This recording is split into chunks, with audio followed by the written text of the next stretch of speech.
అందరికీ నమస్కారం అండి. మనకున్న నెగెటివ్ ఆలోచనల వల్ల మన ఆరోగ్యం కానివ్వండి, మన జీవితం కానివ్వండి ఎంతో నష్టపోతూ ఉంటాం. దీనికి సంబంధించి ఈ నెగెటివ్ థాట్స్ అనేవి మన నుంచి దూరం చేసుకోవాలంటే ఏం చేయాలి? దానివల్ల కలిగే నష్టాలు ఏంటి? అని చెప్పి ఈ మంచి కథలో మీతో షేర్ చేయబోతున్నాను. Welcome back to our channel positive vibes in Telugu. ఒక ఊరిలో శ్యామ్, రాధ అనే ఇద్దరు దంపతులుంటారు. ఈ దంపతుల్లో రాధాకి ఎప్పుడు చూడు ఏదో ఒక ఆలోచన, ఏదో ఒక థాట్స్ వల్ల ఆలోచిస్తూనే ఉంటుంది. దీనివల్ల నిద్ర లేకుండా, ఆ నిద్ర వల్ల ఏంటంటే ఆరోగ్యం అనేది సరి లేకుండా ఏదో మనసు భారంగా ఉండటం, ఒక ప్రశాంతత లేకపోవటం అనేది ఆమె అనుభవిస్తూ ఉంటుంది. దీనివల్ల ఎంతో నష్టపోతున్నాం, బాగలేదు, ఇలా ఉంటే బాగలేదు అని చెప్పి తెలుస్తుంది. కానీ ఆమె వల్ల ఆటోమేటిక్గా ఆ నెగిటివ్ థాట్స్ అనేవి తన మనసులోకి వచ్చేసి తనని ఇబ్బంది పెడుతున్నాయన్నమాట. ఒకరోజు ఈ విషయమే తన భర్త శ్యామ్తో చెప్పింది. ఏవండి, ఇలాగా నాకెప్పుడు చూడు ఎప్పుడు వ్యతిరేక ఆలోచనలవి మనసులో వస్తున్నాయి. ఏదో ఒక ఆలోచన వల్ల నా ఆలోచన శక్తి అనేది ఆలోచిస్తూ ఉండటం వల్ల నిద్ర రాకుండా దానికి నేను సంబంధించి వేరే విషయాలని నేను థింక్ చేసుకొని మనసు అనేది భారం అయిపోతుంది. ప్రశాంతత అనేది లేకుండా పోతుంది. కడుపు నిండా అన్నం తిందామంటే ఏమీ అనిపించట్లేదు. జరిగిపోయినవన్నీ తలుచుకొని ఏదో బాధ అనిపిస్తుంది. భవిష్యత్తు ఎలా ఉంటుందో అని చెప్పి దిగులేస్తూ ఉంటుంది అని తన బాధని వెల్లడించుకుంటుంది రాధ. అప్పుడు శ్యామ్ చెప్తాడనమాట, ఇది నీకే కాదు అందరికీ ఉండే సమస్యను, ప్రతి ఒక్కరికి థాట్స్ అనేవి వస్తూ ఉంటాయి, వెళ్తూ ఉంటాయి. నువ్వెందుకు ఇంత సఫర్ అవుతున్నావు? ఇలా ఉండడం అనేది నీకే కొత్త కాదు, నాకు కూడా అలా ఉంటుంది. నేను అలా చేసిన దానివల్ల సరైన నిద్ర లేక ఏదో ఆలోచన, మనసు భారం, మనసు ప్రశాంతత లేకపోవటం, ఆహారం తినకపోవడం వల్ల ఆరోగ్యం సరిలేకుండా ఏదో కోల్పోయినట్టు జీవితం ఇంతటితో అయిపోతే బావున్ను అన్నంత విరక్తి అనేది చెందుతుంది. నాకు ఈ భావన అనేది కలిగింది అని చెప్పి శ్యామ్ తన భార్యతో చెప్తాడనమాట. అప్పుడు దీనికి ఏంటండి మార్గం? ఏం చేయాలి అంటే అప్పుడు శ్యామ్ చెప్తాడు, ఏం లేదు, మన ఊరి చివర ఒక ఆశ్రమం ఉంది కదా! ఆశ్రమంలో ఒక జైన్ గురువు వచ్చున్నాడు. ఆ గురుని వెళ్లి కలుద్దాం. వాళ్ళు జ్ఞానులు కాబట్టి ఏదైనా మనకు మంచి సలహా అనేది ఇచ్చి మనల్ని ఈ బాధ నుంచి బయటపడేయగల శక్తి అనేది వాళ్ళకుంటుంది. వెళ్దాము అని చెప్తే, సరే ఎప్పుడో ఎందుకు, ఇప్పుడు ఒక మంచి పని కోసం మనం తలపెట్టినప్పుడు ఆలస్యం చేయకుండా ఇప్పుడే మనం వెళ్దామని చెప్పి వెంటనే తన భార్యాభర్తలిద్దరూ జైన్ గురుని వెతుక్కుంటూ వెళ్తారనమాట. ఆశ్రమం దగ్గరికి వెళ్తారు. ఆశ్రమంలో జైన్ గురువు ఉంటారు. అప్పుడు నమస్కారం చేసుకొని జైన్ గురుకి కూర్చుంటారనమాట. అప్పుడు ఆయన అడుగుతాడు, ఏంటమ్మా మీ సమస్య ఏంటి అంటే, మేమిద్దరం భార్యాభర్తలమి, మాకున్న సమస్య ఏదో ఒక ఆలోచన వల్ల మేము ఇట్లా సఫర్ అవుతున్నాము అని చెప్పి జరిగిందంతా వాళ్ళకి వివరంగా జైన్ గురుకి చెప్తాడనమాట. అవునా, సరే, మీకు నేను తగిన పరిష్కారం చెప్తాను, మీకు అర్థమయ్యేలా నేను చెప్తాను ఉండు అని చెప్పి కూర్చోబెడతారు వాళ్ళని. తర్వాత ఆయనకి వాళ్ళ శిష్యుడు ఒక ఆయన ఒక గ్లాస్ నిండా పాలు అనేది ఇచ్చి వెళ్ళుంటాడనమాట. అది జైన్ గురువు పక్కనే ఉంటుంది. అప్పుడు ఈ పాలు నాకు ఆకలేస్తుందమ్మా, ఈ పాలు తాగేసి తర్వాత మీ సమస్య చూస్తాను అని చెప్పి ఒక మాట చెప్తాడు జైన్ గురు. సరే స్వామి అంటుందన్నమాట ఆమె. అప్పుడు ఈ జైన్ గురు ఆ పాల గ్లాసును తీసుకొని ఆలోచిస్తాడు, మళ్ళీ పక్కన పెట్టేస్తాడు. మళ్ళీ 2 నిమిషాల తర్వాత పాల గ్లాస్ తీసుకుంటారు. మళ్ళీ ఏదో ఆలోచన అనేది మళ్ళీ పక్కన పెట్టేస్తాడు. ఇలా 4, 5 సార్లు అనేది జైన్ గురు పాల గ్లాసుని తీసుకోవటం, ఆలోచించడం, కింద పెట్టడం.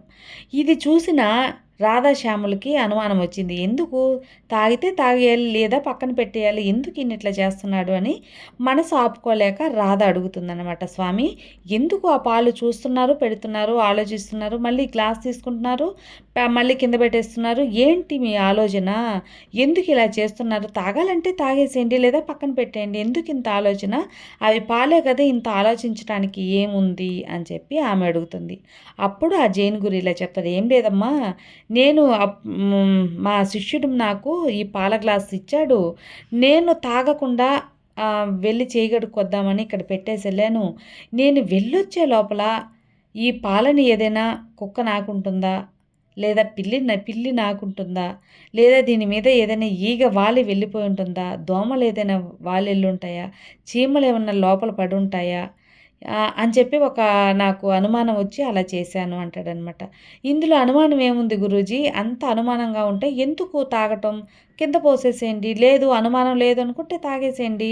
అంతే కదా! ఎందుకు ఇంతసేపు ఆలోచించటం అని చెప్పి దంపతులు చెప్తాడు. అది నిజమేనమ్మా. కరెక్టే. నువ్వు చెప్పింది కూడా కరెక్టే. ఉండు నీకు కరెక్ట్ అయిన సమాధానం ఇప్పుడు దొరికింది అని చెప్పి ఆ పాలు ఎత్తుకెళ్ళి ఒక చెట్టు మొదట్లో అనేది పోసేసి కింద పోసేస్తారన్నమాట. పక్కనే ఒక కుండీ ఉంటే ఆ కుండీలో పోసేసి, "ఈ పాల గ్లాసు నువ్వు పట్టుకో. నేను ఎప్పుడైతే చెప్తానో ఈ ఖాళీ గ్లాసే కదా ఇది. ఈ ఖాళీ గ్లాసుని పట్టుకో. నేను ఎప్పుడైతే చెప్తానో అప్పుడే నువ్వు కింద పెట్టాలి. నీకు ఈ లోపల నేను నీ సమస్యకు పరిష్కారం అనేది చెప్తాను" అని చెప్పి జైన్ గురువు చెప్తాడనమాట. సరే ఖాళీ గ్లాసే కదా ఏముందిలే అని చెప్పి పాపం ఆమె రాధ పట్టుకో ఉంటుందన్నమాట. ఇలా ఒక అరగంట, ముక్కాలు గంట అయిపోతుంది. ఆయన ప్రసంగం అనేది చెప్తూ ఉంటాడు. అంటే మాట్లాడుతూ అన్నీ వివరంగా అడుగుతూ ఉంటాడు. చాలా సేపు అయిపోతుందనమాట. ఈమె మనసంతా ఆ ఖాళీ గ్లాస్ మీదే ఉంది. ఏంటి ఇంకా చెప్పలేదు కింద పెడదామంటే, ఎంతసేపు పట్టుకోవాలి అని ఆమె వల్ల కాక ఒక స్టేజ్ దాటిన తర్వాత, "ఏంటి స్వామి ఎంతసేపు పట్టుకునేది? ఇప్పటికే అరగంట సేపు పైన అయిపోయింది. ఈ గ్లాస్ పట్టుకొని నాకు చెయ్యి నొప్పి ఎత్తుతదా" అంటుందనమాట. "అది ఖాళీ గ్లాసే కదమ్మా! ఎందుకు చేయనివ్వబడుతుంది? ఖాళీ గ్లాస్ కూడా నువ్వు పట్టుకోలేవా?" అని అంటాడు. "ఇది ఖాళీ గ్లాసే కానీ ఎంతసేపని ఎలా పట్టుకోను? బరువేస్తుంది కదా! ఇంతసేపు ఒక వస్తువుని పట్టుకుంటే బరువేస్తుంది కదా! దాన్ని పక్కన పెట్టాలి అనిపిస్తుంది కదా! నాకు అలా అనిపిస్తుంది స్వామి" అని చెప్పి రాధ చెప్తుంది. "ఒక ఖాళీ గ్లాస్‌ని నువ్వు పట్టుకోలేక బరువేస్తుంది, పక్కన పెట్టాలనిపిస్తుంది అంటున్నావు. అట్లాంటిది ఇన్ని ఆలోచనలు నీ మనసులో వస్తూ ఉంటే వాటినన్నిటిని నువ్వు పక్కన పెట్టలేవా? వాటిని పక్కన పెట్టి నువ్వు నీ పనులు నువ్వు చూసుకోలేవా? ఆ థింకింగ్ అంతా, ఆలోచన శక్తినంతా నువ్వు పక్కన పెట్టి, నీ పాటికి నువ్వు చక్కగా నిద్రపోలేవా?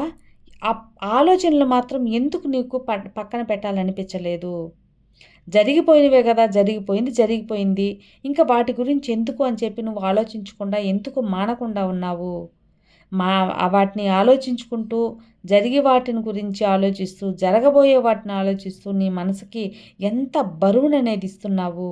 ఏదైనా సరే ఖాళీ గ్లాస్ అయినా సరే ఎక్కువసేపు మనం పట్టుకొనుంటే ఆ బరువు అనేది మనకు తెలుస్తుంది. అలాగే ఎక్కువసేపు మన ఆలోచనల్ని మనం మోస్తూ ఉంటే మన మెదడు కూడా బరువెక్కిపోతుంది. మోయలేదమ్మా.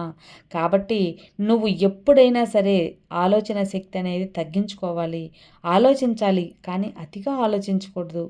ఆలోచన అనేది మన కంట్రోల్‌లో ఉండాలే తప్పితే మనం ఆలోచనలోకి వెళ్ళి సఫర్ అవ్వేంత ప్రాబ్లమ్స్ తెచ్చుకోకూడదు.